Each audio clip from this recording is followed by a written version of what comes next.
I love you, Allah. Allah has created us in a way that He wants us to love ourselves as He created us. Learn to love who you are, your complexion, your hair, your nose, your eyes, your lips, whatever else it may be. Allah wants you to love who you are.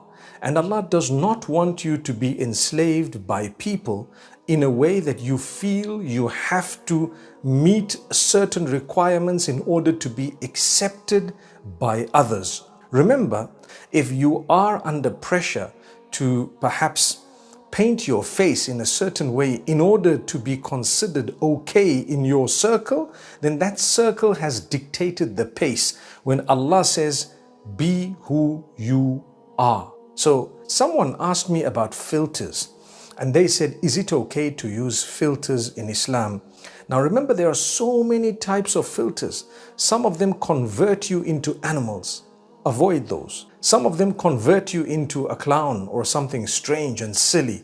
Avoid those. If, for example, some might clear your skin a little bit, or they might make you look slightly better in terms of clarity or brightness, that's fine. But the minute it crosses a threshold, and you would know what that is, and it's not just brightness or making the image a little bit clearer and so on, but it's got to do with changing your features, and it's got to do with perhaps making you look like a clown, making you look, and I know you might say it's just a laugh and so on, but avoid that. If you're really concerned about your relationship with Allah and meeting with Him and the last day, then it's not all about just a laugh. If it is something that perhaps Allah may not be happy with, or that might not be something you'd be proud of on the Day of Judgment, avoid it. Stay away from it. You don't need it by the will of Allah subhanahu wa ta'ala. So we've seen a lot of people who are so embarrassed about themselves that they hate themselves unless they were to paint their faces or unless they were to have filters that don't show exactly who they are. Is that not a form of enslavement? Think about it. Where did that happen? And when did it happen? Over the last few decades, we've actually become so conscious of trends. And we want this perfect look when Allah says, you know what, just love yourself as you are. Don't worry. The minute we go beyond a certain point, when it comes to changing our features and all of that, remember, think about Allah and the fact that He made you.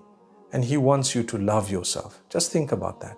And He wants you to be independent. He wants you to be liberated from the shackles that have been placed by whether it is society, community, the trends around us, whatever it may be, social media. So a truly liberated male or female is the one who can actually be themselves, completely come out in the open and just be themselves. Islam teaches us you are as Allah created you, and that's what you should love. And that's the reason why Islam tells you to just cover yourself so that no one judges you based on things. And then people think that that is enslavement, yet true enslavement is the opposite of that. When we expose to the degree that we become so conscious of every aspect of our bodies that we simply hate ourselves, that is the problem. You hate your real self, and there goes. You're calling yourself liberated. Let's learn to love ourselves exactly as we are. And those who look at us and love us as we are, those are the ones who truly we should cherish, because they've understood. They love you for who you are, not for what you've forced yourself to look like.